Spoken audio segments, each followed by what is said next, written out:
નમસ્કાર વિદ્યાર્થી મિત્રો. ગયા લેક્ચરની અંદર આપણે ધોરણ 12 મનોવિજ્ઞાનના ચેપ્ટર 5 માં મનોભારનો અર્થ અને તેના સ્વરૂપની ચર્ચા કરી. આજે આપણે આ લેક્ચરની અંદર મનોભારનું જે પ્રતિમાન છે કે જે લેઝારસ દ્વારા આપવામાં આવેલું એક મોડેલ છે, બરાબર. પ્રતિમાનને ઇંગ્લિશમાં મોડેલ કહેવામાં આવે છે અને પ્રતિમાનને સાદી ભાષામાં કહીએ તો આપણે જેવી રીતે કોઈ પણ સિચ્યુએશનને મનમાં ચિત્રાત્મક રીતે જોઈએ છીએ, બરાબર, મનમાં એક નકશો બનાવીએ, એક આકૃતિ બનાવીએ, તો એને મોડેલ કહેવામાં આવે છે. અહીંયા તમે મનોભારનું પ્રતિમાન, મનોભારનું મોડેલ જોઈ રહ્યા છો. તો મનોભાર એકચ્યુઅલી શું છે, એનું તમે કેવી રીતે પ્રત્યક્ષીકરણ કરો છો, એ તીવ્ર છે કે ઓછો છે, કેવી રીતે તમે એની પ્રતિક્રિયા આપો છો, એ આપણે આ લેક્ચરની અંદર આપણે જોવાના છીએ. બહુ જ સિમ્પલ કોન્સેપ્ટ છે અને એ જે આકૃતિ છે એને આપણે યોગ્ય રીતે સમજીશું. કયા કયા જે 3 પરિબળો છે કે જેના લીધે આપણે મનોભારનું મૂલ્યાંકન કરીએ છીએ, મનોભારના મૂલ્યાંકનની ચર્ચા કરીશું. તો આ જે લેક્ચર છે બહુ જ ઇમ્પોર્ટન્ટ છે.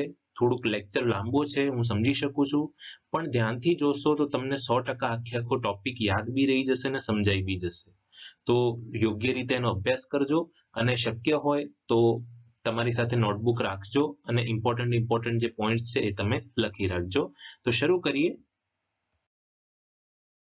તો લેઝારસનું કોષ્ટક અને મોડેલની વાત કરીએ તો આ જે તમે તસવીર જોઈ રહ્યા છો એ લેઝારસ, મનોવૈજ્ઞાનિક લેઝારસની છે, જેમણે આ મનોભારનું એક વ્યવસ્થિત રીતે કોષ્ટક તૈયાર કર્યું, એક મોડેલ તૈયાર કર્યું છે. 1950 થી 60ના દશકામાં મનોવિજ્ઞાનના વાર્તનિક અને બોધાત્મક અભિગમો વચ્ચે પોતાનું મહત્વ સાબિત કરવાનો વિવાદ ચાલ્યો. હવે 1950 થી 60નો દશકો જે હતો, 10 વર્ષનો સમયગાળો હતો, તો એમાં શું થયું કે બે પ્રકારના સમૂહો હતા. એક સમૂહ એવો હતો કે જે એવું માનતું હતું કે મનોવિજ્ઞાન એ વર્તનનો અભ્યાસ છે, બરાબર, વર્તન માટેનો અભ્યાસ કરવાનો છે, વર્તનને સમજવાનું છે. એક સમૂહ એવું હતું કે જે બોધાત્મક અભિગમ, હવે વાર્તનિક અભિગમ અને બોધાત્મક અભિગમ બે પ્રકારના અભિગમો હતા. આમ તો જુદા જુદા અમુક અભિગમો પણ આવ્યા પછી, પણ અહીં જે વાત થઈ રહી છે એક વાર્તનિક અભિગમ છે અને બીજું બોધાત્મક અભિગમ છે. વાર્તનિક અભિગમમાં જે સમૂહ હતો મનોવૈજ્ઞાનિકોનો એ એવું માનતો હતો કે વર્તનની સ્ટડી છે, જ્યારે બોધાત્મક અભિગમના જે મનોવૈજ્ઞાનિકો હતા એ સમૂહમાં જે મનોવૈજ્ઞાનિકો આવે છે એમનું માનવું એવું હતું કે બોધાત્મક નિરીક્ષણ છે મનોવિજ્ઞાનનો અભ્યાસ છે, કે બુદ્ધિનો અભ્યાસ કરો. તો આ બંને વચ્ચે મતભેદ હતા. બંને સમૂહો જે હતા, બંને અભિગમોના જે મનોવૈજ્ઞાનિકો હતા, એ પોતાનું મહત્વ સાબિત કરવાનો એમનો વિવાદ ચાલ્યો. હવે ત્યારબાદ થયું એવું કે રિચાર્ડ લેઝારસે વિચાર અને લાગણી સંદર્ભે પોતાના વિચારો રજૂ કર્યા. હવે એમણે કંઈક અલગ જ વસ્તુ લઈને આવ્યા, વર્તન અને બોધાત્મક અભિગમોથી અલગ વિચાર અને લાગણીને લઈ આવ્યા. માણસની વિચારવાની પ્રોસેસ અને જે લાગણી, ઇમોશન્સ, બરાબર, જે છે એના સંદર્ભે એમણે પોતાના વિચારો રજૂ કર્યા. તેમણે લોકોના મનોભારની કક્ષાનો અભ્યાસ કર્યો અને જણાવ્યું કે ઘટના સારી કે ખરાબ નથી હોતી, પરંતુ આપણે તેના વિશે જે વિચારીએ છીએ તેની વિધાયક કે નિષેધક અસર જન્મે છે અને મનોભારના પ્રમાણને અસર કરે છે. કે કોઈ બી ઘટના છે, બની રહી છે, તો એક સારી કે ખરાબ નથી હોતી, ઘટના તો ઘટના હોય છે, પણ આપણે એને જે રીતે વિચારીએ છીએ, બરાબર. શાળામાં શિક્ષક દ્વારા હોમવર્ક મળ્યું. હવે હોમવર્ક મળ્યું છે એનાથી શું ફાયદો થશે, તમે એક વખત એ વિચારો. ઘણા વિદ્યાર્થીઓ આર્ગ્યુમેન્ટ કરે છે કે એટલું બધું હોમવર્ક મળી જાય છે, સ્ટ્રેસ વધી જાય છે. તો આ બધી આર્ગ્યુમેન્ટ્સ છે કે એમને હોમવર્ક કરવું ગમતું નથી, બરાબર. એમને એવું લાગે છે કે એમાં અમારું નુકસાન જ છે. પણ તમે ફાયદા જુઓ. જો તમે હોમવર્કને મોઢે કરીને લખો તો તમારું યાદ બી થઈ જાય અને સાથે લખાઈ બી જાય, અને સાથે સાથે તમારા અક્ષરો સુધરે, તમારી લખવાની ઝડપ વધે, પરીક્ષામાં લખવાની જે પણ સમસ્યાઓ છે તમારી દૂર થાય. પેપર કેવી રીતે લખવું, આવો ઘણા વિદ્યાર્થીઓ પ્રશ્ન પૂછે છે. તો જો તમે રોજે લખ કરશો તો તમારા મનમાં ઓટોમેટિકલી એવી સૂઝ આવશે કે હવે આ રીતે લખું તો વધારે એટ્રેક્ટિવ દેખાશે, આ રીતે લખું તો હજી સારું દેખાશે, બરાબર. તો આ શું થાય છે કે મનમાં આપણે જે વિચારીએ છીએ, આપણા મનમાં જેવું તમે આગળ ભણી ગયા મનોવલણ, બરાબર, અને પૂર્વગ્રહ, તમારા મનમાં કોઈ વસ્તુ પ્રત્યે પૂર્વગ્રહ હશે તો એ પ્રમાણે તમને એ સમસ્યા થોડી મોટી લાગશે, બરાબર. તમને હોમવર્ક મળવું એક ખરાબ ઘટના લાગશે. બરાબર. તો એનાથી શું થશે કે તમને હોમવર્ક એક મનોભાર, એક તીવ્ર મનોભારની સ્થિતિ તમારા માટે ઊભી કરશે. જો તમે એના ફાયદા જોશો ને એ પ્રમાણે પ્રતિક્રિયા આપશો તો એની વિધાયક અસર તમારી અંદર જન્મશે ને એ તમને મનોભાર તો લાગશે જ નહીં, ઉલટું તમને મજા આવશે એ કામ કરવામાં. બરાબર. તો આ વસ્તુ એમણે સમજાવી છે. મેં તમને એક ઉદાહરણ આપ્યું, એવા તો કેટલાય ઉદાહરણો તમે લઈ શકો છો. ઘણી બધી એવી ઘટના છે કે જે આપણને ઘણી વખત સારી લાગે છે, ઘણી વખત ખરાબ લાગે છે. તો એની પાછળનું કારણ શું છે? એની પાછળનું કારણ છે આપણા વિચારો અને આપણી લાગણી. બરાબર. એમણે આ જ વસ્તુ સમજાવી છે. લેઝારસ દ્વારા આ જ વસ્તુ સમજાવવામાં આવી છે. વિચાર અને લાગણીના સંદર્ભે જ એમણે પોતાના વિચારો રજૂ કર્યા છે. બરોબર. અને એના દ્વારા જ મનોભારના પ્રમાણને એ અસર કરે છે. આપણા વિચારો જ એ મનોભારના પ્રમાણને અસર કરે છે. બરાબર. તો આ હવે તમે પ્રેક્ટિકલી થોડું વિચારજો તો તમને ઓટોમેટિકલી સમજાશે. હવે આ મનોભારની પ્રતિક્રિયાનું જે સૈદ્ધાંતિક પ્રતિમાન છે, આ એની આકૃતિ છે. પહેલા એટલે આનો અર્થ શું છે? આ કેમ આકૃતિ અહીંયા આપી છે? તો એ પણ હું તમને સમજાવી દઉં. આકૃતિને આપણે સમજીએ. આ ઉપર જે તમે 3 જોઈ રહ્યા છો સેક્શન્સ, એ શું છે? તો એ મનોભાર ઉત્પન્ન કરવામાં કોનો ફાળો છે. એટલે મનોભાર જે છે એ કેમ વધારે કે કેમ ઓછું લાગે છે, કેમ તીવ્ર અને કેમ હળવો લાગે છે. તો એમાં 3 ઘટકો જવાબદાર છે. એક તો મનોભારકો, એટલે મનોભારકોનું સ્વરૂપ, બીજું વ્યક્તિના લક્ષણો અને ત્રીજું છે સંસાધન. હવે એ પ્રમાણે મનોભારનું મૂલ્યાંકન થાય છે અને એ પ્રમાણેની પ્રતિક્રિયાઓ આપે છે કોઈ પણ વ્યક્તિ. તો આ જે આપણા આ લેક્ચરની અંદર વર્તમાન લેક્ચરની અંદર આપણે મનોભારના મૂલ્યાંકન સુધી જોઈશું. એના પછીના લેક્ચરમાં આપણે પ્રતિક્રિયાઓ જોવાના છીએ. એટલે આટલે સુધી જોવાના છીએ જેથી લેક્ચરની જે સાઇઝ છે એ પણ લિમિટેડ જ રહે.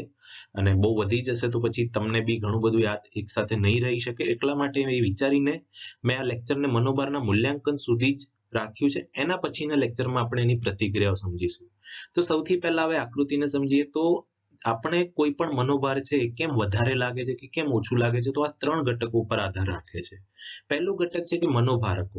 હવે મનોભારકોના 3 પ્રકારો છે: પર્યાવરણીય, મનોવૈજ્ઞાનિક અને સામાજિક.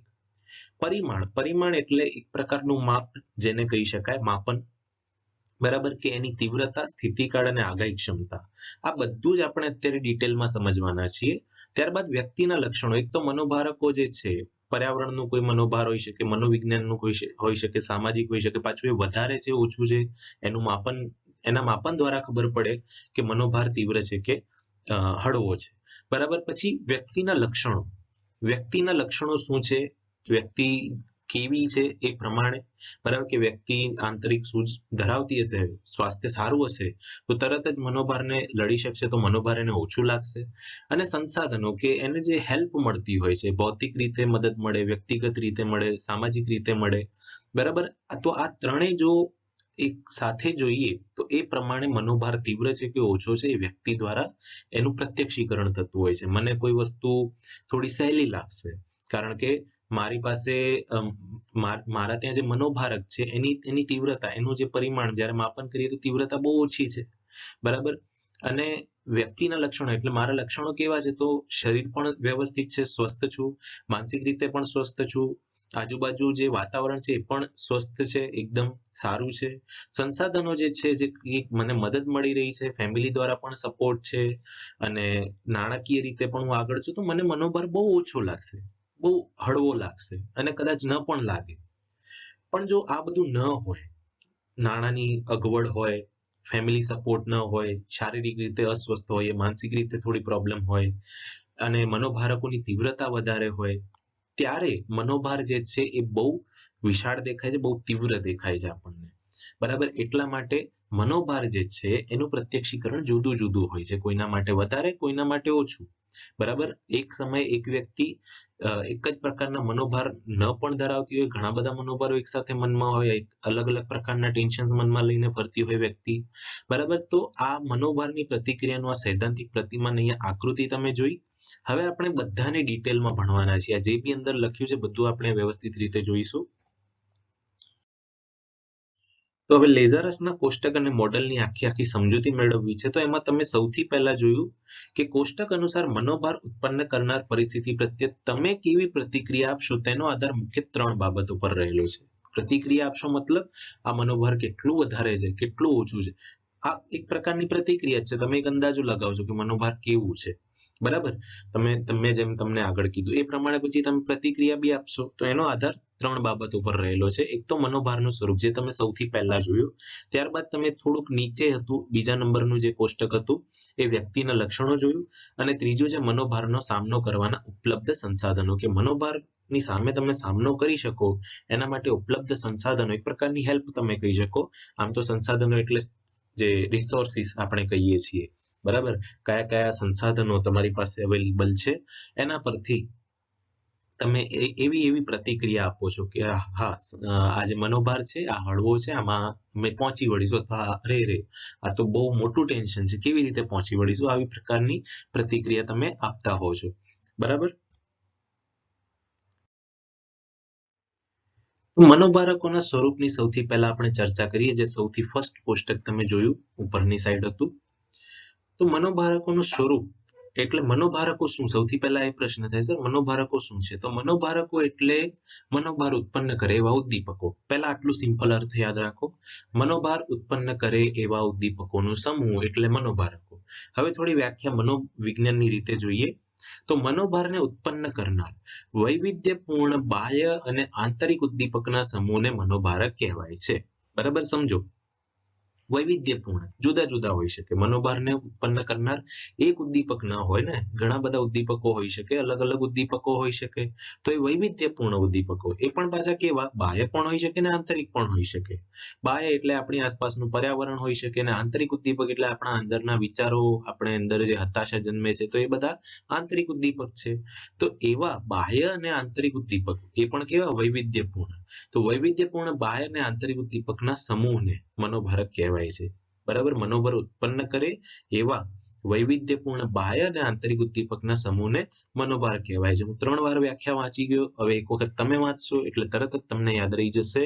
એક વખત મોઢે લખી જુઓ તો યાદ બી રહી જાય, બરાબર.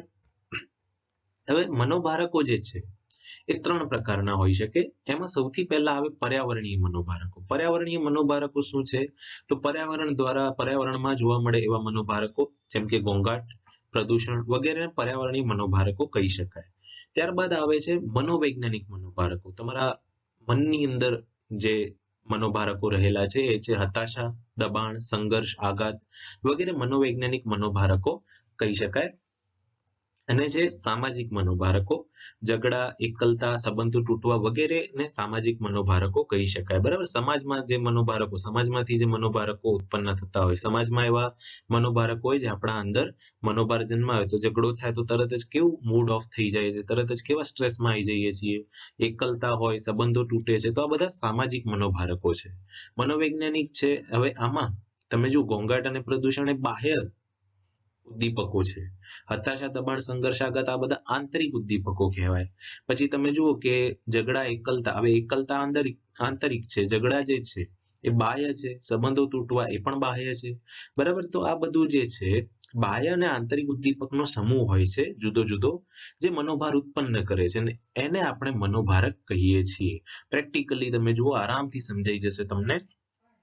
જો કે આ મનોભારકો તેના પરિમાણોને આધારે તેની અસર ઊભી કરે, બરાબર. હવે સમજો, આ જે મનોભારકો છે, બરાબર, તમે 3 પ્રકારના મનોભારકો જોયા, એમનું પરિમાણ એટલે એમનું પ્રમાણ પણ તમે કહી શકો ને એમનું માપ પણ કહી શકો, કે જેમ જેટલું એમનું પ્રમાણ વધારે એટલી એમની અસર, બરાબર. તો એમનું જે પરિમાણ છે તેના આધારે એમની અસર ઊભી કરે છે, જેમાં તેની તીવ્રતા, સ્થિતિકાળ તથા આગાહી ક્ષમતાનો સમાવેશ થાય છે. જેટલા તીવ્રતા અને સ્થિતિકાળ વધારે તેટલો મનોભાર વધારે, જેટલી આગાહી ક્ષમતા ઓછી તેટલો મનોભાર વધારે. સમજો શું છે તીવ્રતા અને સ્થિતિકાળ. તીવ્રતા એટલે મનોભારનું પ્રમાણ. ઘોંઘાટ બહુ વધારે છે, ચલો ઘોંઘાટને અત્યારે 2 મિનિટ માટે લઈએ. બહુ જ તીવ્ર છે, બહુ વધારે ઘોંઘાટ છે, તો તમારું મનોભાર વધશે, તમારું સ્ટ્રેસ વધશે. સ્થિતિકાળ, બરાબર, બહુ જે સ્થિતિ છે, જે સમય છે, બરાબર, એવા સમય બહુ ઘોંઘાટ થઈ રહ્યો છે, જે સમય તમે ઊંઘી રહ્યા છો, બરાબર, અને સ્થિતિ તમારી ઊંઘવાની છે, તો એ સમય તમારે વધારે એ મનોભાર તમારું વધશે, બરાબર. ને સ્થિતિકાળનો બીજો અર્થ બી સમજો કે મનોભારની સ્થિતિ જે છે એ કેટલો લાંબો સમય ચાલે છે. ઘોંઘાટ ઘણો લાંબો સમય ચાલે, બરાબર, 2 કલાક, 3 કલાક, 4 કલાક જેટલો કાળ વધતો જશે એટલો મનોભાર વધતો જશે. આવો તમે ઘોંઘાટનું ઉદાહરણ આપ્યું, એવા કેટલાય ઉદાહરણો છે. બરાબર, તો તીવ્રતા અને એની સ્થિતિકાળ. તીવ્રતા શું કે ઘોંઘાટનું પ્રમાણ જે છે, એનો જે અવાજ જે છે બહુ વધારે પડતો, અને સ્થિતિકાળ એટલે ઘોંઘાટની જે સ્થિતિ છે કેટલો લાંબો સમય સુધી રહે છે, એ સ્થિતિકાળ. આ બંને જેટલા વધારે છે એટલો મનોભાર વધશે. હવે આગાહી ક્ષમતા, કે આ મનોભાર દૂર થશે એવી આગાહી જેટલી ઓછી હશે એટલો મનોભાર વધશે. આગાહી તમે નથી કરી શકતા કે કેવી રીતે દૂર થશે, કેટલો સમય લાગશે, શું આની સામે કેવી રીતે લડીશું, આવી કોઈ આગાહી તમારા મનમાં, આવું કોઈ એડવાન્સમાં કોઈ વિચાર તમારા મનમાં આવતો જ નથી. એટલા માટે તમારો મનોભાર વધતો જાય છે. જો તમને કોઈ ઘોંઘાટ થઈ રહ્યું છે તમારા એરિયામાં, અને તમને કોઈ આવીને કહે કે 5 મિનિટ પછી આ દૂર થઈ જશે, તો તરત જ તમારા મનને થોડીક શાંતિ મળશે. બરાબર, તો એના લીધે શું થશે કે તમારો મનોભાર જે છે ધીમે ધીમે ઘટતો જશે.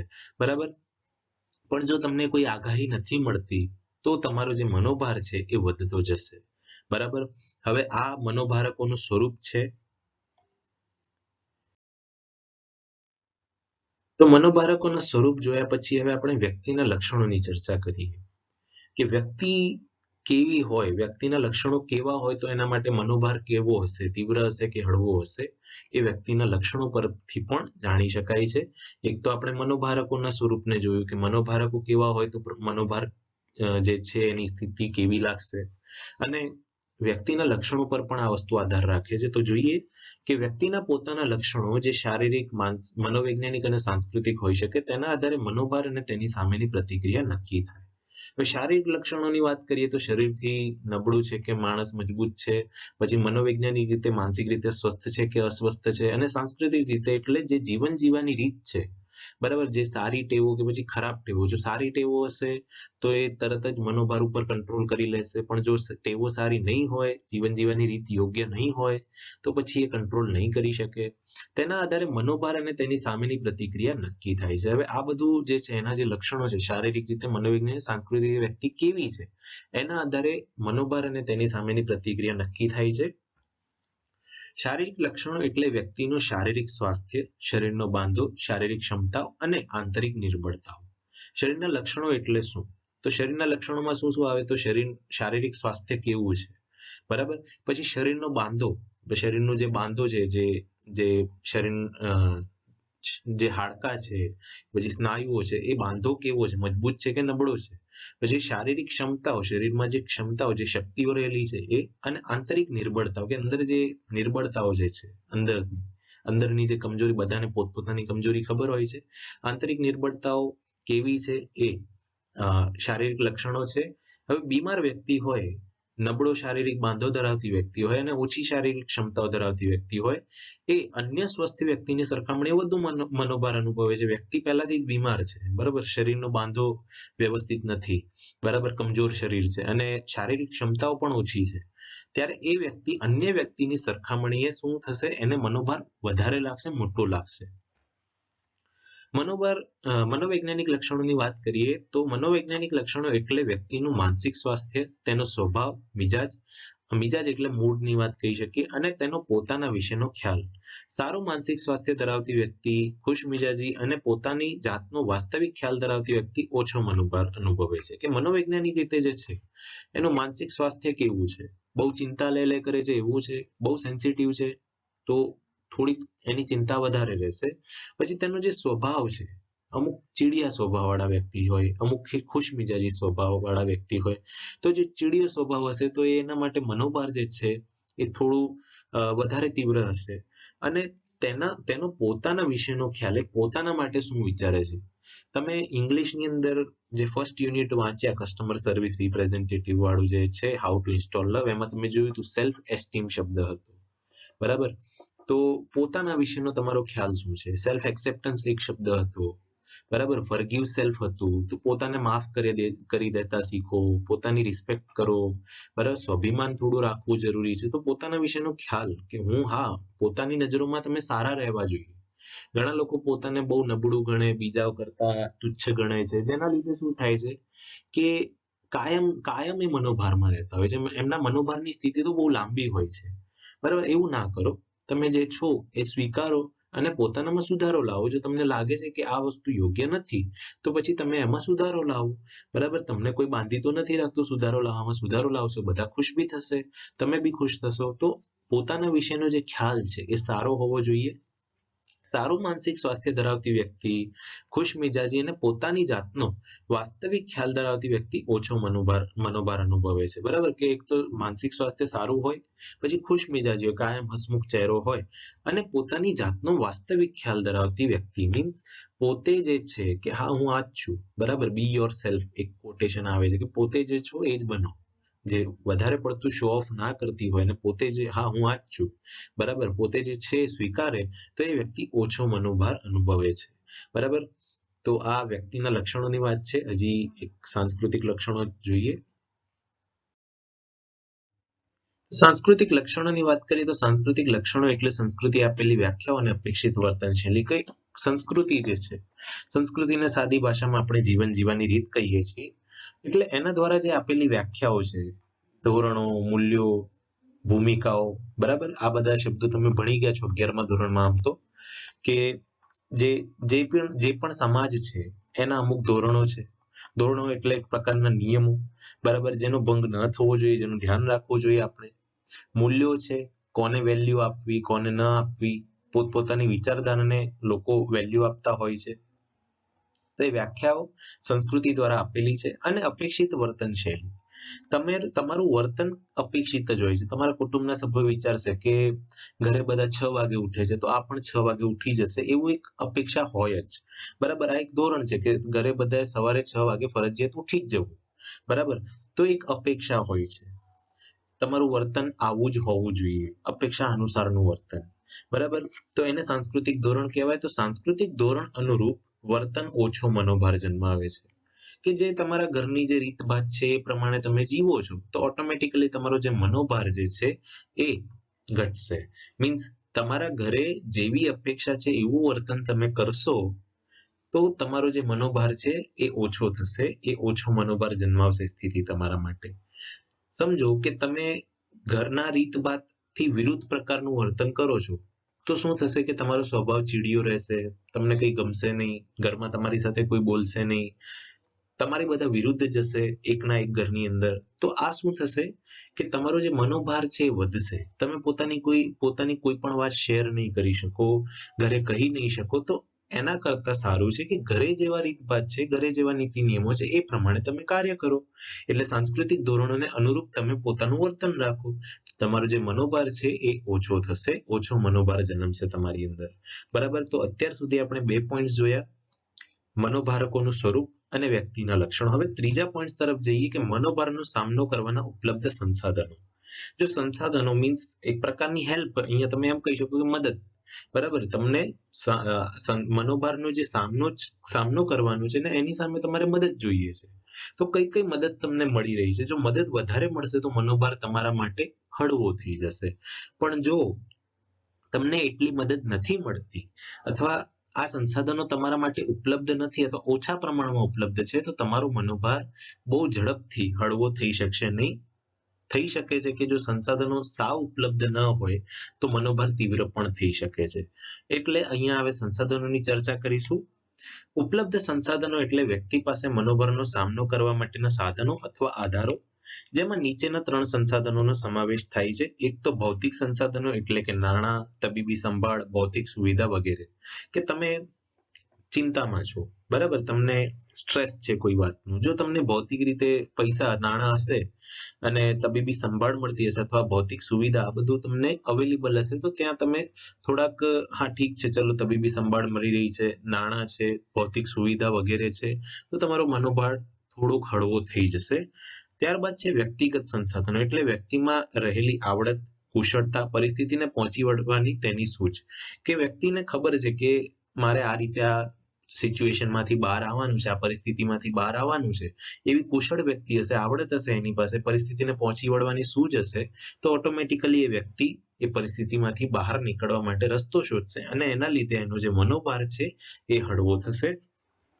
સામાજિક સંસાધનો, તો સામાજિક સંસાધનો એટલે સામાજિક આધાર, કુટુંબ, સ્વજનો, જ્ઞાતિ મંડળો તરફથી મળતી સહાય, વ્યવસાયિક સહાય વગેરે. બરાબર, કે જે સામાજિક સંસાધનો છે, સમાજના જે લોકો છે, તમારું કુટુંબ છે, તમારું જે કહી શકાય કે આર્થિક સમાજ જ્યાં તમે કામકાજ કરતા હોય એ સ્થળ, તો જે પણ સામાજિક સંસાધનો છે, સામાજિક આધાર છે, કુટુંબ, સ્વજનો, જ્ઞાતિ મંડળો તરફથી મળતી સહાય, વ્યવસાયિક સહાય, તો આ બધું હશે તમારી પાસે તો ઓટોમેટિકલી તમે વિચારશો કે આટલી બધી મદદ છે તો ઠીક છે, મારો મનોભાર હળવો થઈ જશે, મદદ મળી જ રહી છે તો શું વાંધો છે. બરાબર, તો આ 3 પ્રકારના સંસાધનો છે, તમારે યાદ રાખવાના છે કે મનોભારનો સામનો કરવાના ઉપલબ્ધ સંસાધનો કેટલા છે અને કયા કયા. તો 3 સંસાધનો છે. એક ભૌતિક સંસાધનો, જેમાં નાણાં, તબીબી સંભાળ અને ભૌતિક સુવિધા આવે છે. બીજા છે વ્યક્તિગત સંસાધનો, એટલે વ્યક્તિમાં રહેલી આવડત, કુશળતા, પરિસ્થિતિને પહોંચી વળવાની તેની સૂઝ. અને સામાજિક સંસાધનો એટલે સામાજિક આધાર, કુટુંબો, સ્વજનો, જ્ઞાતિ મંડળો તરફથી મળતી સહાય અને વ્યવસાયિક સહાય વગેરે. બરાબર, તો આ 3 પ્રકારના સંસાધનો અહીં ઉપલબ્ધ છે કે જે મનોભારને હળવું કરવામાં મદદ કરે છે. બરાબર, ને જે વ્યક્તિ મનોભારમાં છે એની જે પ્રતિક્રિયા છે એ જાણી શકાય છે કે જો આ બધું અવેલેબલ છે તો વ્યક્તિની પ્રતિક્રિયા મનોભાર પ્રત્યે એટલી તીવ્ર નહીં હોય. પણ જો આ બધું અવેલેબલ નહીં હોય, આ બધું ઉપલબ્ધ નહીં હોય, તો વ્યક્તિની જે પ્રતિક્રિયા હશે એ થોડી ચિંતાજનક હશે. ઉપરયુક્ત 3 સંસાધનો જે વ્યક્તિ, સમાજ કે સંસ્કૃતિમાં વધુ ઉપલબ્ધ હોય ત્યાં મનોભાર ઓછો જોવા મળે છે.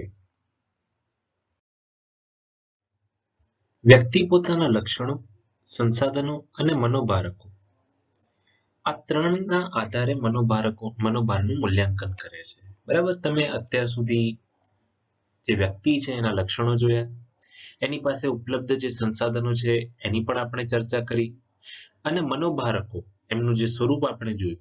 આ 3ના આધારે વ્યક્તિ શું કરે છે કે મનોભારનું મૂલ્યાંકન કરે છે. મતલબ મનોભાર કેટલું તીવ્ર છે કે કેટલું હળવો છે એનું મૂલ્યાંકન કરે છે, એને સમજે છે. અને મૂલ્યાંકનના આધારે તેને કેવી રીતે પ્રતિક્રિયા આપવી તે નક્કી કરે છે. એક વખત મૂલ્યાંકન થઈ ગયું કે મનોભારની સ્થિતિ આવી છે, મનોભાર તીવ્ર છે અથવા મનોભાર હળવો છે, બરાબર, ત્યારબાદ એ નક્કી કરે છે કે કેવી પ્રતિક્રિયા આપવી, શું કરવું અને શું ન કરવું. લેઝરસે આ મૂલ્યાંકનને 2 તબક્કામાં વર્ગીકૃત કર્યું છે. વિદ્યાર્થી મિત્રો, આ જે પ્રશ્ન છે સેક્શન ડી માં આવે છે, આ પ્રશ્ન તૈયાર કરજો, ખાસ ઇમ્પોર્ટન્ટ પ્રશ્ન છે. અહીંયા જે પ્રશ્ન છે કે લેઝરસે આ મૂલ્યાંકનને કેટલા તબક્કામાં વર્ગીકૃત કર્યું, તો 2 તબક્કાઓમાં વર્ગીકૃત કર્યું છે. એક પ્રાથમિક મૂલ્યાંકન અને બીજું દ્વૈતિક મૂલ્યાંકન. એમાં જે પ્રાથમિક મૂલ્યાંકન છે એની ચર્ચા કરીએ તો મૂલ્યાંકનના આ તબક્કામાં જરૂરિયાતની ગંભીરતા વિશે વિચારવામાં આવે છે. બરાબર, કે જે જરૂરિયાત છે એની ગંભીરતા, ગંભીરતા મીન્સ સિરિયસનેસ. બરાબર, કે જે જરૂરિયાત છે કેટલી વધારે સિરિયસ છે એના વિશે વિચારવામાં આવે છે. જેમાં શું બની રહ્યું છે, જે બની રહ્યું છે તે પોતાને માટે સારું છે, યોગ્ય છે, પ્રસ્તુત છે કે અપ્રસ્તુત. પ્રસ્તુત એટલે રિલેવન્ટ, આપણે કહીએ ને કે સુસંગત. બરાબર, કે જે પરિસ્થિતિ છે એને સુસંગત છે કે પછી અપ્રસ્તુત. બરાબર, જેમ કે મેથ્સના વર્ગમાં તમે બેઠા છો, બરાબર, તમે ગણિત ભણી રહ્યા છો, તો ત્યારે તમારા મનમાં એનો જવાબ, જે દાખલો તમે ગણી રહ્યા છો તો એનો જવાબ આવશે કે નહીં એવો વિચાર આવે તો એ પ્રસ્તુત વિચાર છે. પણ જો તમે એ સમયે એવું વિચારો કે અરે ગુજરાતીમાં વિરુદ્ધાર્થી શબ્દોમાં પહેલાનો શું જવાબ હતો, તો એ અપ્રસ્તુત થઈ ગયું, એ સુસંગત નથી પરિસ્થિતિને. બરાબર, તમે મનમાં એક વિચાર છે કે જવાબ આવશે કે નહીં, શું થશે, એ મેથ્સના લેક્ચરમાં તમે મેથ્સ માટે વિચારો છો તો એ પ્રસ્તુત વિચાર છે એના માટેનું. એ પ્રસ્તુત, તમે તમારી જે જરૂરિયાત છે પ્રસ્તુત છે એ સમયે, પણ તમે ત્યારે મનમાં કંઈક બીજા જ વિષયનું લઈ લો તો એ અપ્રસ્તુત થઈ જાય છે. મનોભારજન્ય છે કે નહીં, જે બની રહ્યું છે એમાં ખરેખર મનોભારજન્ય કંઈક વસ્તુ છે ખરી, આપણે સ્ટ્રેસ લઈ રહ્યા છીએ, સ્ટ્રેસ લેવા જેવું છે ખરી કે નહીં. જો મનોભારજન્ય લાગે તો તેની મૂળભૂત અસર કેવી અને કેટલી હશે. બરાબર, પછી એવો પ્રશ્ન બી થાય કે ચલો સ્ટ્રેસ લેવા જેવું છે તો એ સ્ટ્રેસ આપવા વાળી પરિસ્થિતિ જે છે એની મૂળભૂત અસર કેવી અને કેટલી હશે, પ્રતિક્રિયા અપેક્ષિત છે કે કેમ. બરાબર, કે જે પ્રતિક્રિયા આપણે કરીશું એ આપણે એની અપેક્ષા રાખી શકીએ કે કેમ વગેરે બધા પ્રશ્નોના આધારે વ્યક્તિ પરિસ્થિતિનું પ્રાથમિક મૂલ્યાંકન કરે છે. એટલે પહેલા બધા પ્રશ્નો જે થાય છે મનમાં, બરાબર, કે જે સ્ટ્રેસ લઈ રહ્યા છીએ એ જે ખરેખર પરિસ્થિતિ છે આપણા માટે સારી છે કે નથી, બરાબર, આપણા માટે સુસંગત અત્યારે જે પરિસ્થિતિ છે એને સુસંગત છે કે નહીં, એ જે મનોભાર આપણે જે ચિંતા કરી રહ્યા છીએ. પછી મનોભારજન્ય એટલે ખરેખર સ્ટ્રેસ લેવા જેવું છે કે નહીં, એટલે મનોભાર આગળ આપણને આમાંથી કોઈ કોઈ ખરાબ પરિસ્થિતિ આવવાની છે કે નહીં, એવા બધા આપણે જે અપેક્ષાઓ અથવા જે બી મનમાં વિચારીએ છીએ, બરાબર, એ પ્રાથમિક મૂલ્યાંકન છે. પરિસ્થિતિનું આખે આખું પ્રાથમિક મૂલ્યાંકન આપણે કરતા હોઈએ છીએ, સ્ટેજ છે આ એક. પછી દ્વૈતિક મૂલ્યાંકન કરીએ. એક મૂલ્યાંકન પૂરું થયું, મનમાં થોડા ઘણા જવાબો મેળવી લીધા, પછી દ્વૈતિક મૂલ્યાંકન કરીએ કે પ્રતિક્રિયા આપવાનું નક્કી કર્યા બાદ બીજો તબક્કો શરૂ થાય છે. એક વખત નક્કી કરી દીધું કે કેવી પ્રતિક્રિયા આપવી, બરાબર, અને આપણે જે પ્રતિક્રિયા આપીશું તો શું ખરેખર આ પરિસ્થિતિ સોલ્વ થશે કે નહીં, એવો બી પ્રશ્ન એક વખત વિચારી લેવામાં આવે છે.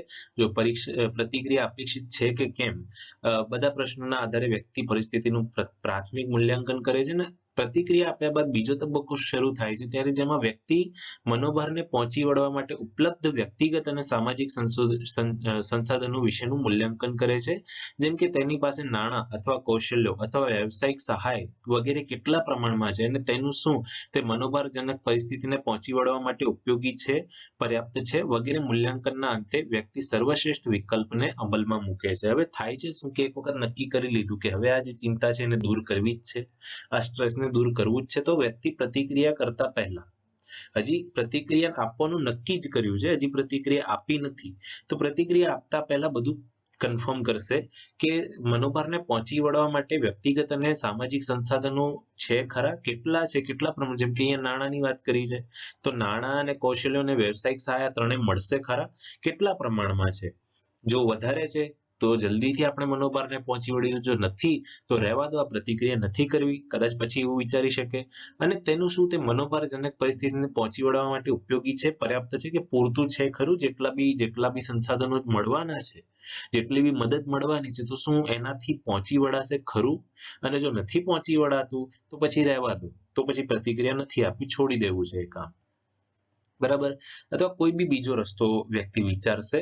તો ટૂંકમાં અહીં તમે સમજો કે જ્યારે બી મનોભારજનક પરિસ્થિતિમાં વ્યક્તિ મુકાય છે ત્યારે એ સૌથી પહેલા પ્રાથમિક મૂલ્યાંકન કરે છે, આખી સ્થિતિને સમજે છે, એ પરિસ્થિતિનું પ્રાથમિક મૂલ્યાંકન કર્યા પછી એ પ્રતિક્રિયા આપવાનું નક્કી કર્યા બાદ હજી નક્કી જ કરે છે ને પછી એ બધું ચેક કરે છે કે બધા જે સંસાધનો છે શું પૂરતા પ્રમાણમાં છે, શું ઉપયોગી થશે, આ બધું દૂર કરવાને પછી પ્રતિક્રિયા આપે છે.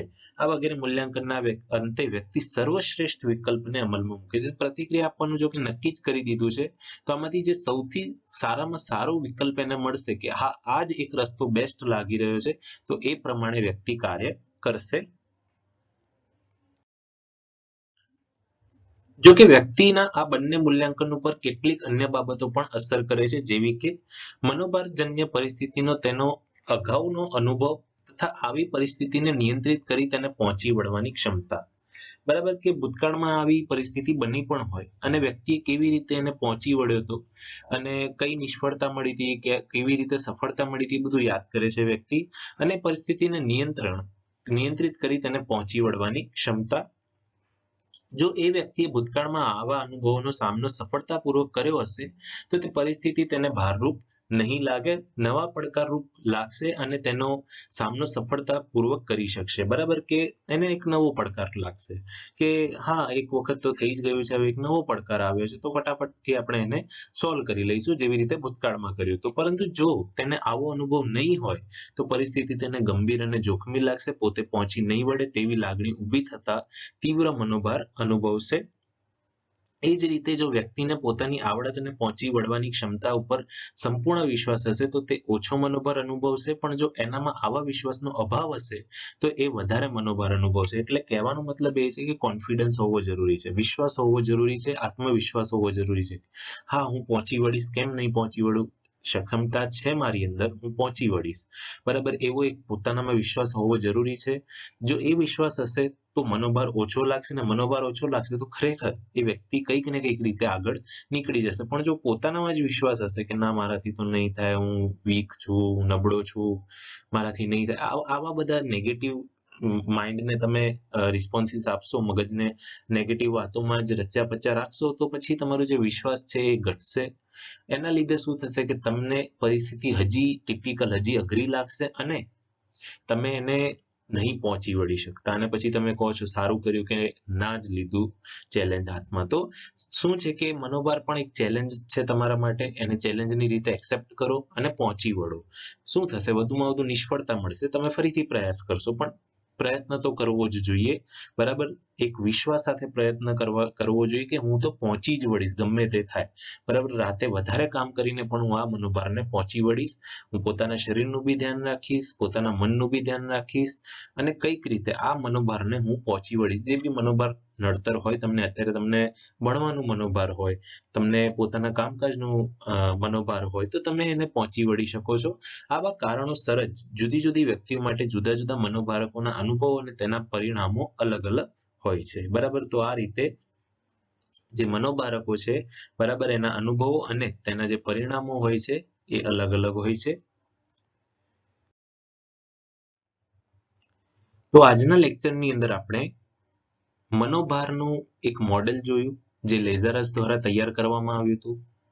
એની અંદર આપણે સૌથી પહેલા 3 વસ્તુઓ જોઈ કે જેના આધારે મનોભાર સામે વ્યક્તિ પ્રતિક્રિયા આપતું હોય છે.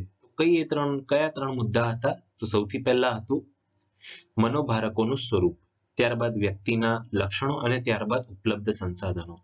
આ 3 સમજ્યા પછી આપણે મનોભારનું મૂલ્યાંકન વ્યક્તિ કેવી રીતે કરે છે આ 3ના આધારે, અને મૂલ્યાંકન અનુસાર એ સૌથી શ્રેષ્ઠ વિકલ્પનું પસંદ કરીને મનોભારનો સામનો કરતી હોય છે. હવે જે મનોભાર જે છે એના ઉદ્ગમ સ્થાનો કયા છે એ આપણે નેક્સ્ટ લેક્ચરમાં જોવાના છીએ. બરાબર, કે મનોભાર ક્યાંથી ઉદ્ભવે છે, અને મનોભારના ઉદ્ગમ સ્થાનો જોયા પછી આપણે મનોભારની પ્રતિક્રિયાઓને ભણીશું. તમને મેં કીધું કે છેલ્લે જે એક લાઈન રહી જાય છે, મનોભારની પ્રતિક્રિયાઓ. મૂલ્યાંકનના આધારે વ્યક્તિ જે છે મનોભારની પ્રતિક્રિયા આપતું હોય છે, જે આપણે મનોભારના ઉદ્ગમ સ્થાનો ભણ્યા પછી આપણે ભણવાના છીએ. તો મનોભારના ઉદ્ગમ સ્થાનો પણ એક બહુ ઇન્ટરેસ્ટિંગ ટોપિક છે કે મનોભાર ક્યાંથી ઉદ્ભવે છે, એનું ઉદ્ગમ સ્થાન કયું છે. બરાબર, જે આપણે નેક્સ્ટ લેક્ચરમાં જોવાના છીએ. ઇન્ટરેસ્ટિંગ ટોપિક છે, માટે ચેનલ સાથે જોડાઈ રહેજો વિદ્યાર્થી મિત્રો. થેન્ક યુ સો મચ વિદ્યાર્થી મિત્રો આ વિડીયો જોવા માટે અને ચેનલ સાથે જોડાઈ રહેવા માટે. જો તમને કોઈ પણ ડાઉટ હોય તો કમેન્ટ બોક્સમાં અથવા આ કોન્ટેક્ટ ડિટેલ્સ ઉપર જણાવી શકો છો. આપ સૌના સજેશન્સ પણ આવકાર્ય છે. Thank you so much. જય હિન્દ, વંદે માતરમ.